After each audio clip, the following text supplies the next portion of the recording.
everybody, welcome to Drive Thru Review 188. Today I'm going to talk about Luna. This is a Stefan Feld design from 2010. This edition was published by Pegasus Spiel, and I think Z-Man is supposed to do a reprint this year, 2013. I'm not sure on that 100%. I know I read it somewhere, Facebook or Board Game Geek or somewhere, but I think they're doing a reprint of it this year. So it plays 2 to 4 players. Takes about an hour or so, hour and a half. It's really weird. It's, you know, if you're a Stefan Feld fan, you're definitely used to that kind of thing.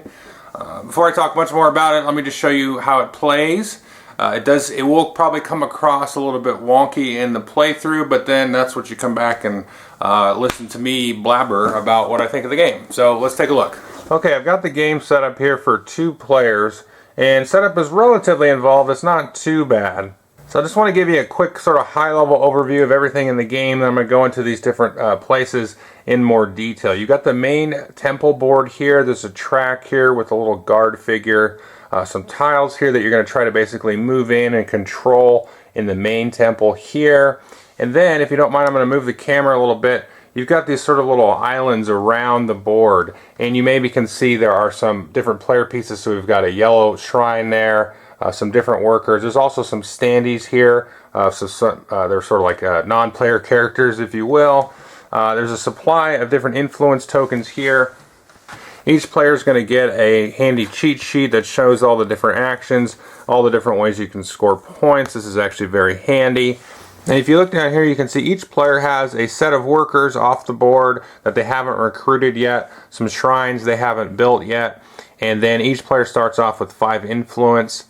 And then you start off with 2 of these favor tokens. I'll talk about these in a minute. But basically, the islands that you don't have stuff on, you're going to get the favor tokens of the ones where you don't have any workers or shrines on. And then one player's got the start token here. Now, what you're going to do is you're going to set up the board and then take turns sort of placing out shrines and workers sort of in a Catan-like manner. Not really, but you're just going to place some stuff out to kind of get your feet in the ground. Now if you take a look here at one of these little islands here, you can see it's got a little token here, an icon that matches one of the favor tokens that the players can get from there. Now the number of these tokens that is going to be on there is equal to the number of players. You can never have more than 1 copy of the same player token there.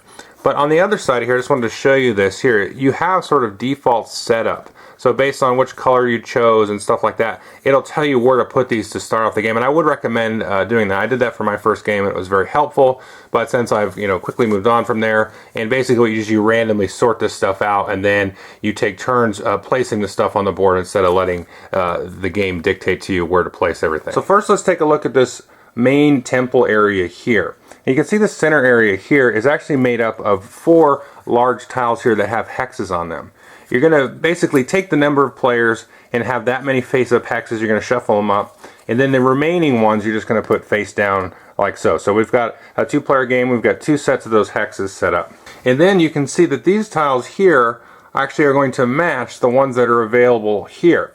So you're going to take the lowest numbered of these. So we've got 6 and 8. And then work your way up all the way to the top. So up here we've got number 28. So these are going to go in ascending order. And then 2 of these are going to be given to the player. So you can see this guy's got number 2 here. He's going to put a little book icon, which I'll explain in a minute, and then one of his little novices or workers on there. And then the blue one also likewise has one of his starting in the temple. And then you're going to take these guard tiles here. And you can see the guard starts on the one that's furthest away from the entrance there. And so this one here, basically 6, this is worth 6 points, so to speak. We'll put the guard on there. And then the lowest guard tile here is a 2. And so that'll be closest to the door. So the guard tiles are going to go in ascending order, and then these temple tiles here are going to go in descending order down here. So there's going to be the number of players worth of tiles in between each guard tile. So in this case we have 2 temple tiles, a guard tile, 2 temple tiles, guard tile, and so on. If there were 4 players, there'd be 4 temple tiles in between each. And then you've also got this council track here. So the start player actually is going to go on the bottom of this first track here, and there's actions you can take to move up here, and it'll help you score points at the end of the game, as well as act as sort of like a tiebreaker during the game. The last two pieces of information on this board is you've got this sort of dock area here, and it's possible for novices to get booted out of the temple. They're going to land here, that players will need to recover them and move them out somewhere where they're useful. And then lastly, you have this sort of set stack of candles here. And this is actually one of the most interesting parts of the game. So on your turn, you can just take one action. Everybody takes an action. You keep going around clockwise. But for one of your actions, you can actually pass. You take this, you turn it over, kind of extinguish it, put it out over here, but you're still in the round. But for your action, you can pass, kind of see what everybody else is doing. And then the round is going to end when somebody takes the last candle here and then passes. They're going to get one influence point and then turn it over, and that's going to be the end of the round. The guard's going to move up here, and basically you have 6 rounds. So you've got 6 different guard tiles like so, and then you're going to play 6 rounds and total up the amount of points. But the fact that you can actually pass, I'll go into that a little bit more when I talk about my thoughts on the game, but this is actually a really kind of interesting little mechanism there. So after getting the main temple board here set up, then players are going to be able to do some setup here on these outlying islands here. So the first player is going to pick a spot. They're going to put one of their shrines down. I just picked this one somewhat randomly. Everybody's then going to put one shrine on any of the islands on the board, except for where there's already a shrine of another player. After the shrines have been placed, then players are going to take sets of 2 of their workers and put them anywhere where they don't have a shrine. They can put it where there's other workers of other players. They can put it where there's other shrines. They can never put it where they have a shrine or they have their own workers, so you can't have more than 2 workers to start the game off on a specific island here. And I'll talk about what these other little figures are here a little bit later. But you're going to get everything kind of set up there, and you're going to see, you got workers and shrines and stuff all on the different islands.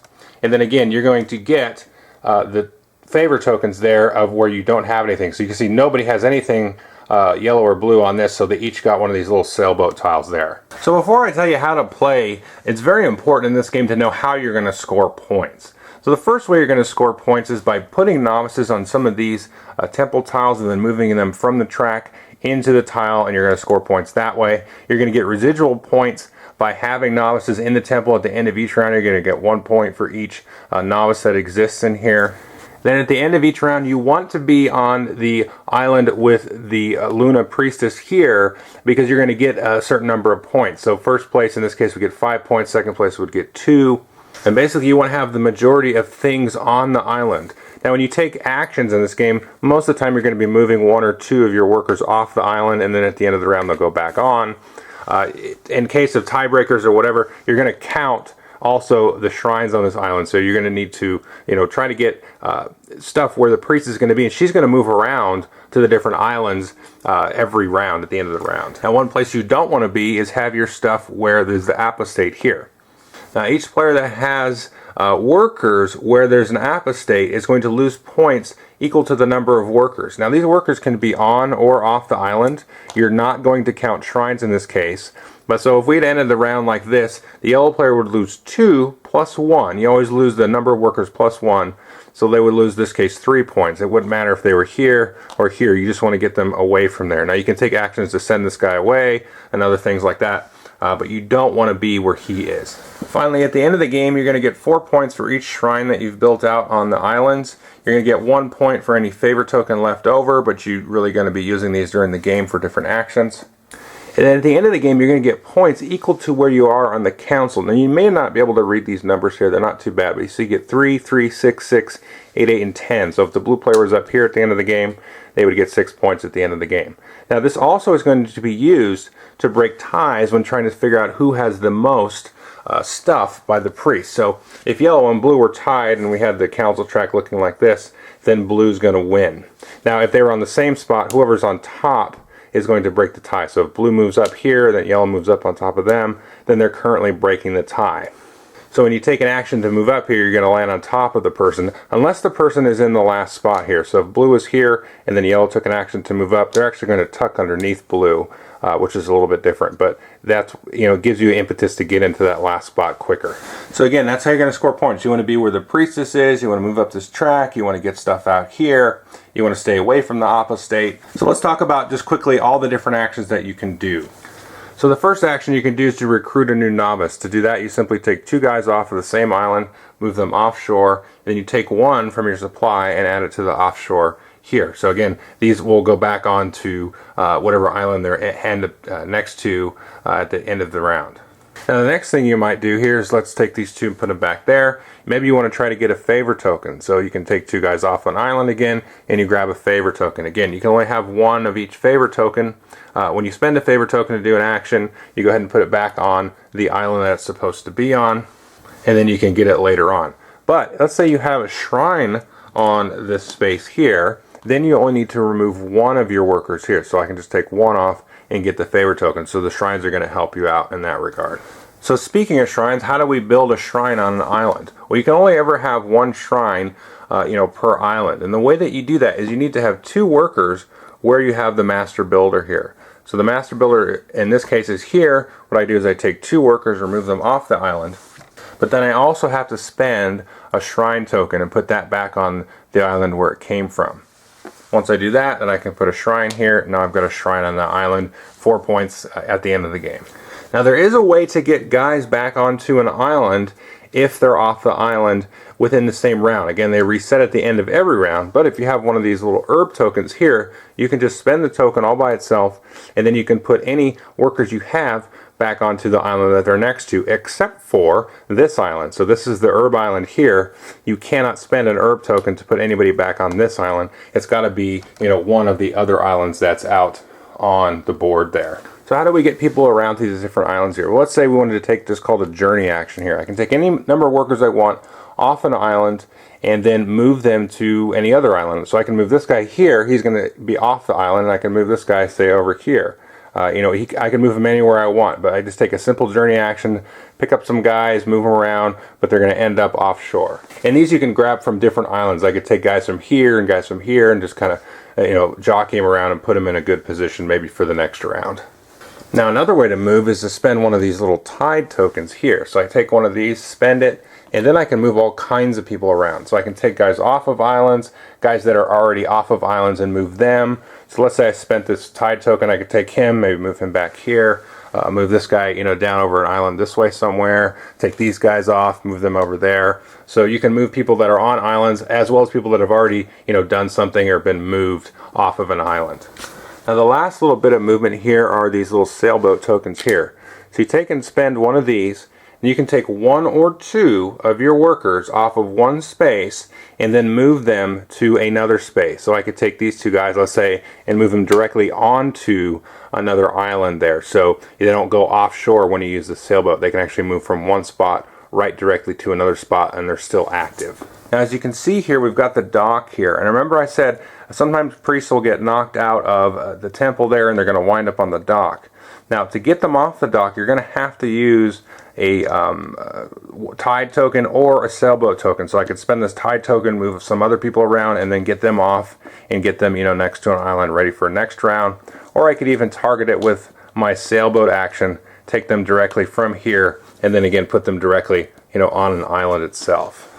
That's the only way to get them off of there. You can't do a normal journey action and get them off. You need to spend one of your favorite tokens there. So we talked about activating different stuff on the islands, moving guys around. There's a couple other miscellaneous actions, but right now I want to talk about the temple action here and how you're going to get on these tiles here and then move them in the temple and score points. Well, if you look here, we can see the guard right here. So right now, to start the game off, these are the only 2 temple tiles that are legally allowed to have your workers placed on them. At the end of the round, he's going to move up here, and then anything below him here is going to be available. So what you're going to do is you're going to need to look at the icon there. You see that matches the favor token. This one matches here the herb token there, and all these are going to match different tokens from the different islands. So let's say we're in the second round, the guards moved here, and then we have guys over here that are on this island here. You can see this is the novice token, which I'll talk about in a minute. But if I had guys on this island here, what I could do is I could take one, move him off, and then take the other and move him to a tile that's legal. Again, it's in front of the guard that matches the icon of that island. So I can move him from this novice here to the temple novice there. Then that's the action. I basically take and promote him from sort of this worker out on the island into the temple there. Now, there's a little rule breaker here. So if you have one of these little bribery icons here, then you can break the rule. You can actually get past the guard. So if we move over here, if I was on another tile here, like say I was on this one here, I was on the island that gave me the builder token, then I could spend a bribery token there, and then instead he can go behind the guard and then get behind him there. But for now, let's say he's here. So for another action, I can take and move this guy into the temple on his matching space there. So let's take a zoom in there. So you can see this guy here, he's going to land on the 9. Now he's going to score the number of points that the guard was on. So we're in the second round, he's going to score 5 points for doing that. So that's actually going to go down, round by round to the last round, and you're only going to score 2 points when you do that. So there's some impetus to get in here early, but not necessarily. I'll talk about that in a second. Now there's something else that could happen here. So let's say I moved in here, I got a 9, but let's say this blue player here, he was in on the 6 here.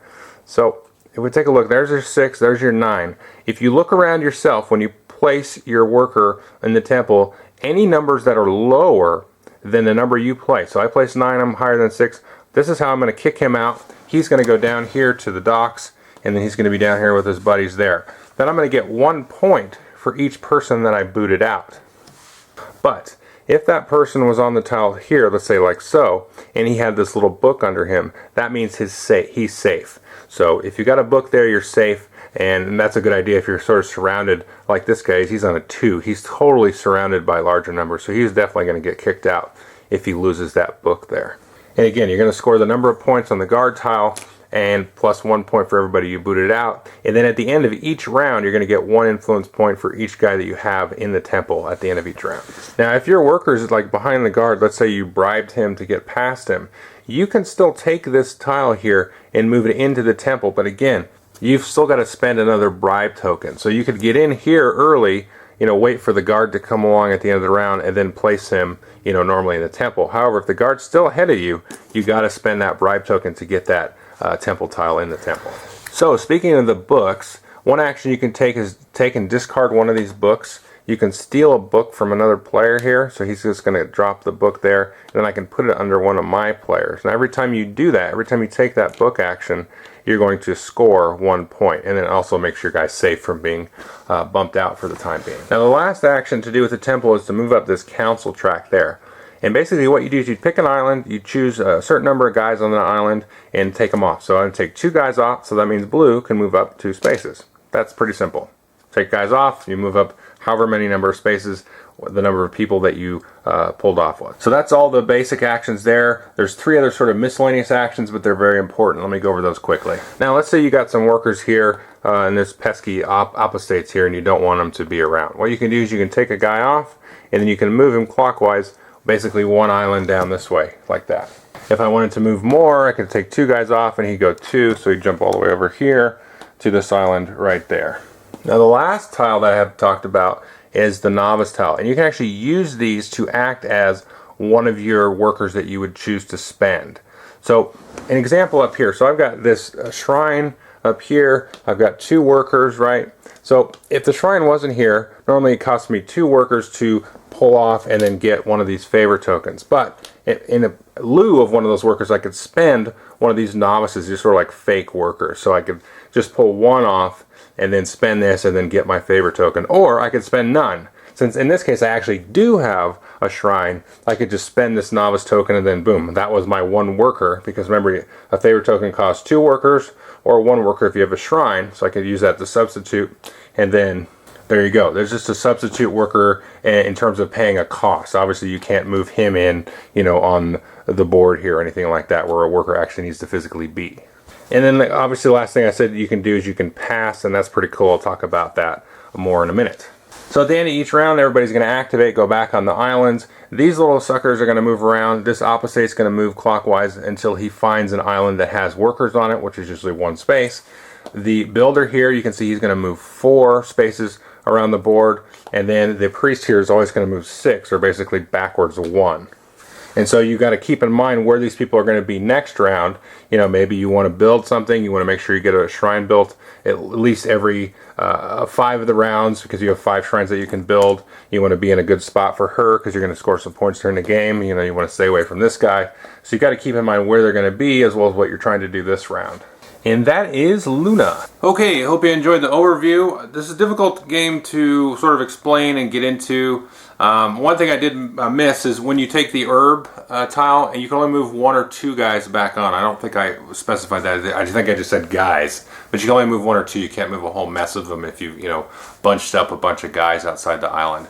Also, the game does have a solitaire game. I haven't played that, so I don't know how that is. I've actually only played this 2 and 3. I've played it several times, but haven't played it 4-player yet. I assume it's probably fine with it. It's probably a little bit, probably would seem a little chaotic with 4, just because you've got, tons of people moving things. You've got guys off islands, on islands, all kinds of stuff. Really, really enjoy it with 2. I don't know that I'd like it better with 2 or 3. I like it with 3 as well. But 2, there's kind of, a nice back and forth, and, you can keep better track of the other guy. Now let's talk about the passing thing. The passing thing, I love this thing because, again, the round's going to end once that 4th pass happens. Or in a 2-player game, you only have 3 candles. But as long as that last one gets played, boom, round's over. The guy gets a victory point. Not a big deal, but you basically get cut off.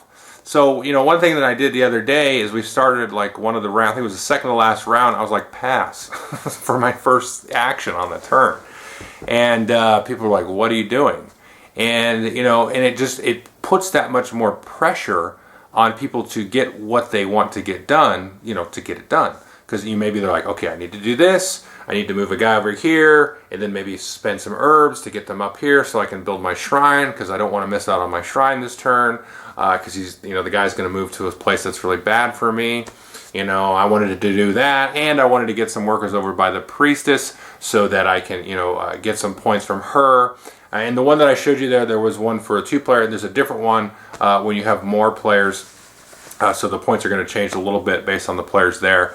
And you want to get guys away from the opposite, and then you want to really kind of deal with the temple and, getting that stuff. So there's a lot to do, but you can kind of put that pressure on people by passing, with the candle, just because then people are sort of worried, okay, well, Joel passed, now Billy's going to pass over here, and boy, I'm just going to get screwed out of everything this round. But that is a really, really cool, aspect of the game. Now, I have seen games where that temple is like almost ignored, except maybe sort of a flurry at the end. But I've seen people really kind of drive after, the priest and getting their shrines built and building up points and going up the council track and things like that, and kind of staying away from the temple. So there's really kind of a metagaming thing, because I've seen other games where the temple's very active. People get kind of set up at the beginning. Maybe the first round, only one person gets in there, gets their 6 points.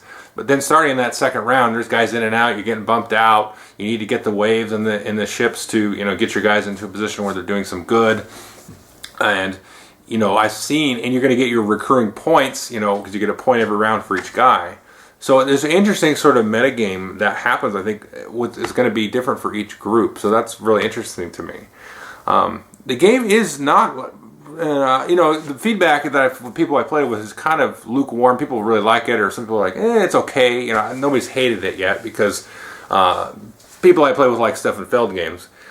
But it's very just weird and interesting, and the whole dynamic of just the way that the actions kind of unveil themselves. It's like, okay, I'm kind of doing my own thing in a way. There's not things that I'm directly competing for. Yeah, we might be wanting, one of the higher number temple tiles, but there's not a whole lot of competition there, because it's based on the islands that you have guys on and things like that. So that's sort of, the game kind of dictates to you, which temple tiles you're going to go for if they're in a position where they're not as useful to do something else, like build a shrine or get, some of those movement favor tokens. So again, the competition is not so direct. But that whole passing mechanism and sort of the pressure and the time pressure and sort of the efficiency pressure really just kind of rises up out of the game. And it's very cool, because usually we know with these Euro games, you got like a worker placement thing or whatever. You're stealing this thing, or area control. You're knocking people around and pushing them out. There's not a lot of direct competition in this game, really. You know, not physically on the board, not head to head, but just the pacing is very much the competition. So that sounds kind of bizarre as it comes out of my mouth, and I don't think I'm doing it quite enough justice. But it's just interesting because the competition is there. It is there full bore. It's, you know, it's tense. You know, I get hairs on standing up on my arm when people start passing. I'm like, ooh, am I going to get done? You know, with what I want to do. It's just really there, and so it's very, very interesting. It's not going to be for everybody, but I think it's definitely something that if you get a chance to play it, hopefully they reprint it this year so it comes out in more availability. But then definitely a recommendation, one that it did take me a couple of plays to get into. So, you know, you can say this with a lot of games, but definitely give this one or two because it is very daunting at first. You know, and I give you a very sort of clinical, this is what you do this action, you move this guy here, but you're probably thinking, okay, why do I want to do this? Well, think about where you want to score points. You want to get priestess points, you want to get guys in the temple, and you're just not going to be able to do all of those different scoring options. So you just pick a couple, and you go for it, and you get some sort of little combos. You use the waves, you kind of move your guys around, get them all ready for next round, use those herbs to get guys reset. And you just kind of play it. So once you get into the game, play it probably twice, I would say. This, at least for me, it was like, what? What is this? But it was, you know, intriguing enough that I kept at it. I would take a look. So definitely sort of an under-the-radar Feld game. I know it didn't see a very large print run, but anyway, I'm done talking. So if the game looks cool, get it. It's a Euro, so if it looks neat, you get it. And then if you don't like it, well, whatever. But there's not really any theme here, nothing like that, but it's very, very interesting and intriguing. And the passing thing, you can just jerk around with people, and I really, really like that part of it. So anyway, Luna, thanks.